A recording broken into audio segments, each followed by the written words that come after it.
Greenwood Tales 3. Robin and the Bishop.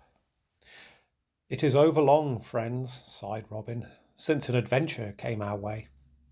He sat with his back against his favourite oak tree, screened by its thickly clustering leaves and branches from the morning sunshine, carefully fitting, one by one, new arrowheads upon a bundle of long arrows at his side. The men in green, as usual, were all about him. Little John, on a fallen tree trunk, fitted a new string to his great bow, whistling softly over the task. Midge, the miller's son, lay full length upon a bank of moss, idly throwing acorn cups at a too curious squirrel in a beech tree 10 yards away. At his master's words he sat up and yawned. "You speak truth indeed," he said. "It's time something happened. But I think the heat and the sunshine have put all the world to sleep. Or else all the world is enchanted, for the doings of every day are mighty dull, and if we want adventure, why it cometh not, even for the sea-king, and we—" A whoop from a distant glade startled them all, and next instant a band of green-coated fellows, headed by Skaithlock, dashed up to the great oak. "Oh, news, master!" panted out that shock-headed fellow. "News, news, and an adventure!" Robin threw down his arrows. Little John leapt to his feet. "What?" "Fine news," repeated Skaithlock. He took off his green cap and fanned himself, then burst into a laugh, looking at Robin. "What do you think?" he cried then. "A fine company, a rich company, rides through merry Barnesdale today. And at the head of that company rides, who do you think? Why, none other than my lord, the fine, rich Bishop of Hereford." A shout of laughter arose from his listeners. Robin clapped his hands and patted his follower on the shoulder. "The best of news," he laughed. "A rich bishop makes a good guest, and the taking of him shall serve for a merry adventure. Now, hear my plan." He sat down again, his brown eyes twinkling with mischief. The men in green gathered around eagerly. "First," he went on, "we must kill a fat and lusty deer." "Why, for the dinner, to be sure, Midge. "And then we will cut and dress it by the side of the highway.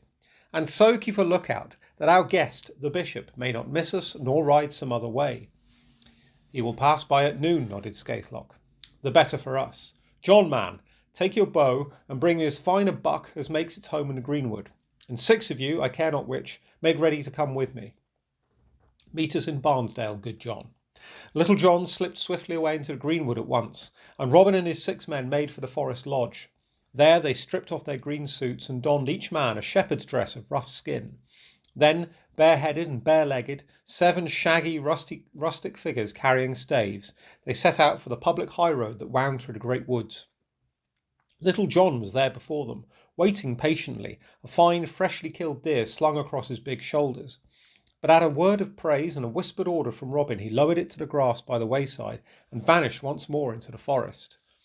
Then the 7 make-believe shepherds set to work, and whilst one gathered sticks and lit a fire, the others began to cut up and dress the deer skilfully, as only such forest men knew how. It wanted but 10 minutes to noon. "If your Lord Bishop hath gone some other way, master," chuckled Midge. But at that moment the sound of hoofs on the high road made them all look up, and as he looked, Robin laughed softly. "There's no fear of that, Midge," he said. A dozen horses were bearing down towards them, each with his rider, and at their head trotted a big grey mule, gay with scarlet trappings and a blue and gold saddlecloth.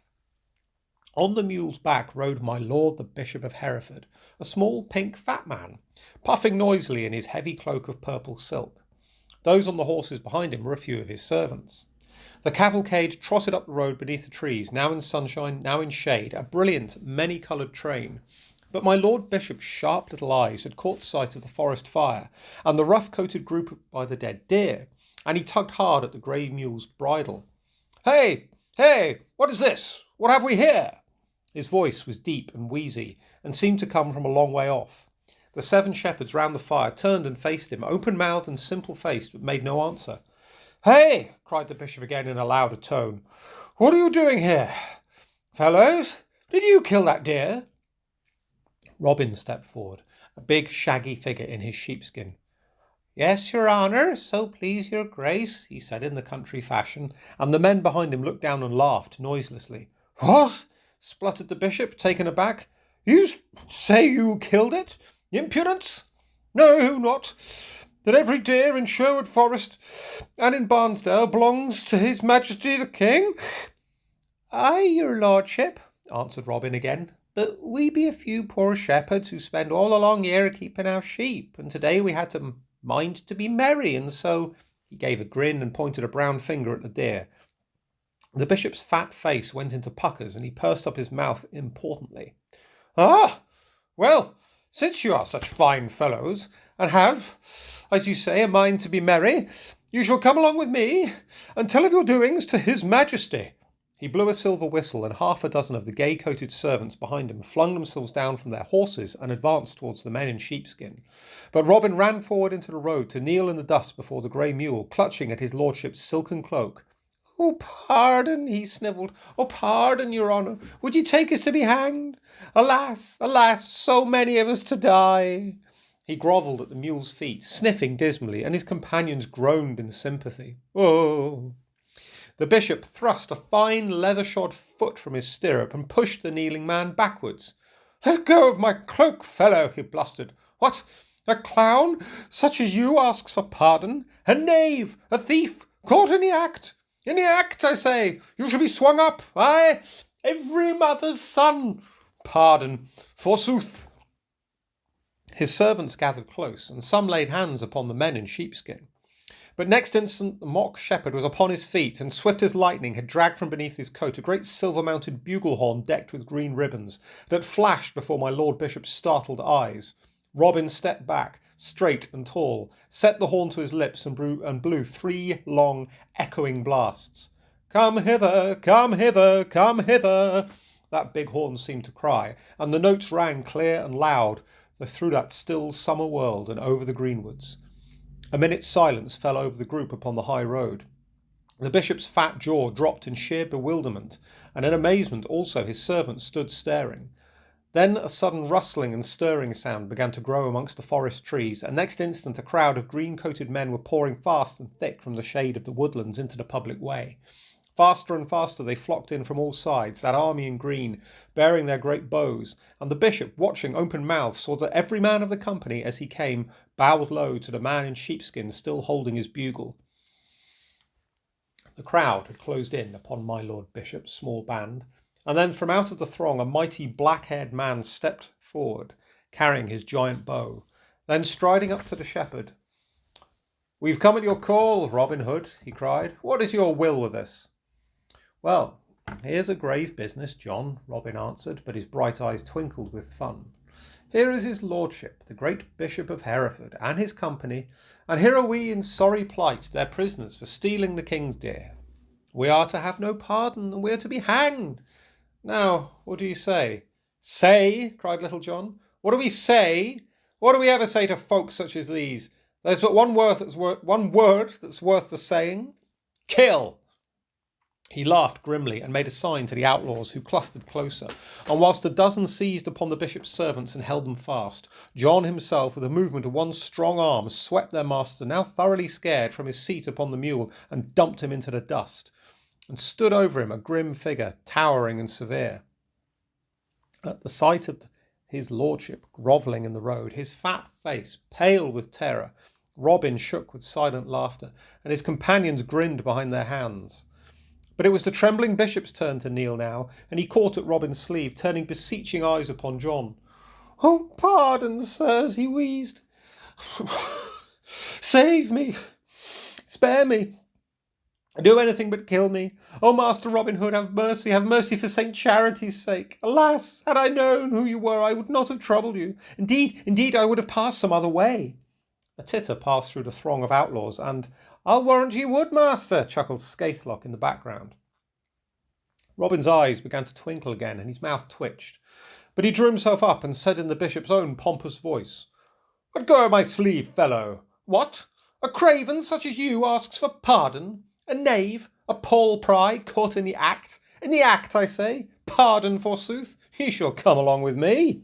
He mimicked the bishop's wheezy tones and the bishop's high manner, whilst a roar of laughter went up from his men, and Midge rolled over helpless on the grass. Then Robin grasped the kneeling man firmly by the shoulder and pulled him to his feet. "Come," he said again, and so, whilst 2 of his men took charge of the mule, and the rest drove the bishop's servants forward in a body, Robin, still holding on to his frightened captive, led the way into the forest. Dinner had been eaten at the Woodland Lodge, a plentiful dinner, such as Robin gave to every guest who dined with him, and his lordship the bishop began to feel a little more at ease. Robin, smiling and freshly clothed in his gay suit of Lincoln green, proved himself to be a most courteous host, and pressed his guests to take the best of food and wine. Those fearful-looking bows and arrows were laid out of sight, and thus his lordship calmed his fears and tried to make the best of an awkward business. But when the meal had come to an end, the bishop rose to his feet, muttering an excuse, with one eye on Robin, on the other on his men, and said he supposed the outlaws would want payment for so nobly entertaining strangers. Robin stood up too, leant both hands upon the board, looked in his lordship's face, and laughed softly. "Payment?" he cried. "Why, sir, what else? Pay ere you go has ever been the motto at Robin Hood's Inn, and no rich man leaves Sherwood without hearing it. And if he understands it not," he played with his sword menacingly. "Then," mumbled the bishop hastily, you had better call in the reckoning master, with the best will in the world." Little John skipped over to my lord's purple cloak, spread it upon the ground, searched every pocket, and finally came back with a large and heavy purse, which he handed to Robin, bowing low. The outlaw took it, poured out a stream of golden coins upon the board, and counted them. There were £300 in all. Then, smiling, he handed the empty purse back to the bishop. His lordship's greedy eyes almost started from his head. "So much?" he gasped. "So much indeed," chuckled Little John. "And i' faith, bishop, 'tis so much and such a goodly sum that it almost makes me love thee." Then, as his companion shouted, "Though I know," he added sweetly, "that thou lovest me not in return." "Aye, so much." Robin echoed the bishop's words, half smiling, half grave. He came close and tapped the man's fat shoulder. "Know this. It is ever Robin Hood's way, my lord, to take from the rich and give to the poor. Your purse has been too heavy this many a day. See to it in future that the poor may lighten it of its burden, and you shall be a happier man." His brown eyes sought the bishop sternly as he spoke, then lit up with laughter again, and his voice changed. "But come," he cried, "a preaching is but a sorry end to a feast. Come, come, music and a dance." He stepped back and gave a signal, whereupon Skaithlock, leaning against a tree, began to play a lively tune upon his pipe. The notes poured out quick and merry, and Robin, beating an impatient foot upon the grass, cried, "Come," once more. But the bishop stared, blinking stupidly, until Little John strode over and gave him a light shake. "Dance," he commanded shortly, and his companion seized each of his lordship's servants and set them on their feet. "Dance!" cried the outlaws together, and drew their swords, while Skaithlock went on playing. And so my lord Bishop of Hereford and his men had to dance, although sadly against their will, and in spite of their dignity. Faster and faster came Skaithlock's tune. Faster and faster the bishop was bound to jig and prance and skip. A fat, foolish figure in his purple cloak, panting and blowing, his face almost the colour of his cloak, the moisture rolling down his puckered forehead. But dance on he must, for the outlaws had closed round, a bristling ring of greencoats, and at each new step they broke into fresh roars of laughter called forth by his lordship's capers. For the rest of that hot summer's afternoon, with scarce time for breathing, the bishop danced to Skaithlock's playing, nor dared he and his servants stop until the outlaws, holding their aching sides, declared they could laugh no more, and Robin called a halt. And when the sun slipped, red and low, behind the tree trunks, it was a very humbled and spiritless bishop who slunk at last out of Sherwood Forest at the rear of his weary company. But he kept ever in mind his visit to Robin, and passed no more through Barnesdale, nor did he ever again meddle with the doings of the men in green.